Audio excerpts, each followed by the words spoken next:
भरत जी ने पूछा, मां एक बात बताओ, जब पिताजी की मृत्यु हो रही थी तो उस अंतिम समय में मेरे पिताजी ने मुझे एक बार भी याद किया?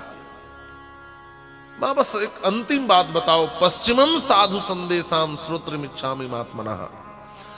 पश्चिम संदेश माने मैं अंतिम संदेश जानना चाहता हूं कि अंतिम बेला में एक बार भी उन्होंने भरत कहा क्या?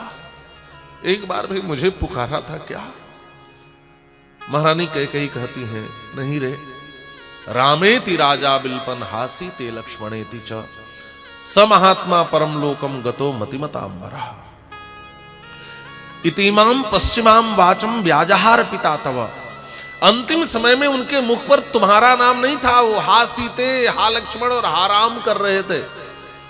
भैया भरत ने तुरंत प्रश्न पूछा, मां पुकारा तो उसे जाता है जो आंखों के सामने नहीं होता। उनको तो इस भरत को पुकारना चाहिए था जो अंतिम बेला में उनकी आंखों के सामने नहीं था। वह श्री राम को, श्री लक्ष्मण को और मां जानकी को क्यों पुकार रहे थे? अब महारानी कैकेयी सोची, अब छुपा नहीं पाऊंगी, अब क्या जवाब दूं? तब महारानी कैकेयी ने अपने ढंग से अपनी बात बताई। महारानी कैकेयी ने कहा, देखो भरत, ये लोग भी उनकी आंखों के सामने नहीं थे। भैया भरत ने पूछा, क्यों मां, कहां थे राघव भैया? देखो बेटा, इस अयोध्या में एक बहुत बड़ा षड्यंत्र चल रहा था। उस षड्यंत्र का मुझे पता लगा और मंथरा ने मेरी बहुत बड़ी सहायता की। भाई मंथरा सहाय बिचारी, और मैंने उस सारे षड्यंत्र को विफल कर दिया। वह षड्यंत्र था कौशल्या के पुत्र राम को राजा बनाने का षड्यंत्र। बेटा, तुम्हारे पिताजी ने जो 2 वरदान देने के लिए कहे थे, जिसे मैंने थाती के रूप में रखा था, मैंने उन दोनों वरदानों का उपयोग करके उस षड्यंत्र को विफल कर दिया। तात बात में सकल समारी। पता है, मैंने पहला वर मांगा कि तुम्हारा राज्याभिषेक हो जाए भरत, और मैंने दूसरा वर मांगा कि राम 14 वर्ष के लिए वन को चले जाए। हां, कछुक काज विधि बीच बिगाड़े। थोड़ा काम ब्रह्मा ने बीच में बिगाड़ दिया, तुम्हारे पिताजी इस दुनिया में नहीं रहे। महारानी कैकेयी की दृष्टि में महाराज दशरथ की मृत्यु थोड़ा बिगड़ा कार्य है, ज्यादा नहीं। भैया भरत ने जब इन बातों को सुना तो भैया भरत स्तंभित रह गए। संसार में 2 प्रकार के दुख होते हैं। एक दुख में व्यक्ति रोता है, चिल्लाता है, बिसूरता है, विलाप करता है, करुण क्रंदन करता है, छाती पीटता है। लेकिन जब जीवन में गहरा आघात लगता है तो व्यक्ति न रो पाता है, न बोल पाता है, न हिल पाता है, न डोल पाता है। भैया भरत के हृदय को गहरा आघात लगा। भैया भरत की आंखें फटी की फटी रह गईं। महारानी कैकेयी को देखे तो देखते रह गए। हृदय में अनंत वेदनाओं का जन्म हुआ।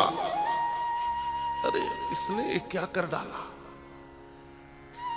वरदान मांग करके, राघव भैया की सौगंध खिला करके श्री राम को वन में भेज दिया। एक क्षण को तो लगा कि भरत का भी प्राणांत हो जाएगा, लेकिन श्री भरत ने अपने को संभाला है। उन अनंत पीड़ा को दबा करके और महारानी कैकेयी से बहुत कुछ कहा है।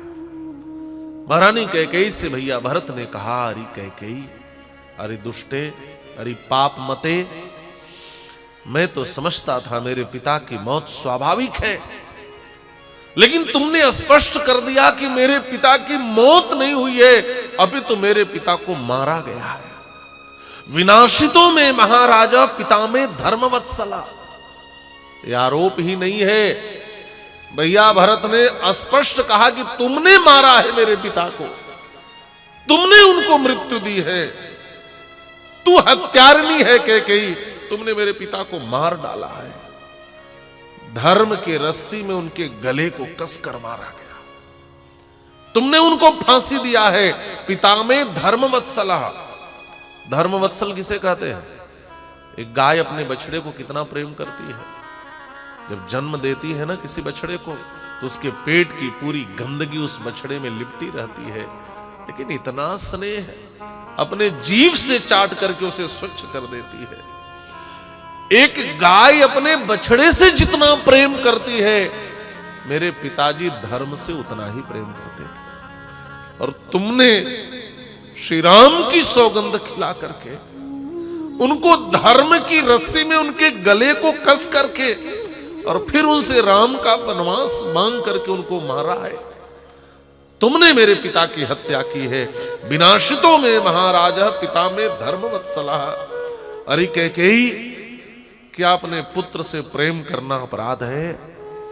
क्या धर्म पथ पर चलना अपराध है? तुम्हें मेरे पिता पर दया नहीं आई? उस पिता को तुमने मार डाला जो धर्म से प्रेम करते थे। मेरे धर्मवत्सल पिता की तुमने हत्या कर दी। भैया भरत ने कहा, जाने दे कैकेयी, तुझे पिता पर दया नहीं आई जो अपने पुत्र से बहुत प्रेम करते थे, लेकिन तुम्हें एक मां पर दया आनी चाहिए थी, क्योंकि तू भी स्त्री है और वो भी स्त्री है, तू भी मां है वो भी मां है। तुझे उस मां कौशल्या पर भी दया नहीं आई। तथा ज्येष्ठा ही में माता कौशल्या दीर्घदर्शिनी। अब यहां पर भैया भरत ने कौशल्या मैया को मां कहा है, कैकेयी को मां नहीं कहा। तथा ज्येष्ठा ही में माता, माने मेरी मां कौशल्या पर भी तुझे दया नहीं आई, जो दीर्घदर्शिनी है, माने दूर तक सोचने वाली है। और देखो तो उनकी सोच कितनी बड़ी है और तुम्हारी बुद्धि कितनी क्षुद्र है। त्वयि धर्मम समास्थाय भगिन्यामिव वर्तते। जो तुझे इतना स्नेह देती थी, इतना स्नेह देती थी कि कोई बड़ी बहन अपनी छोटी बहन को भी उतना प्रेम नहीं करती होगी जितना मेरी मां कौशल्या तुझे छोटी बहन की तरह प्रेम देती थी। और तुमने उस मां कौशल्या के गोद को भी सोना कर दिया। जैसे तुझे अपना बेटा प्रिय है कैकेयी, वैसे उस मां को भी अपना बेटा प्रिय होगा। और तुझे एक मां पर भी दया नहीं आई, तुमने उस मां की गोद को सोना कर दिया। जाने दे तू इतनी कठोर हो गई, एक पिता पर दया नहीं आई, एक मां पर दया नहीं आई, लेकिन उस बेटे राम पर तुझे दया आनी चाहिए थी, जो सारी दुनिया को छोड़कर तेरे पीछे दिन भर दौड़ते रहते थे। मेरी मैया कैकेयी, मेरी मैया कैकेयी कहा करते थे। उस महात्मा, उस भोले भाले, उस सीधे साधे राघव भैया को भी तुमने 14 वर्ष के लिए दुख पाने के लिए वन भेज दिया। उस महात्मा राम पर भी तुझे दया नहीं आई।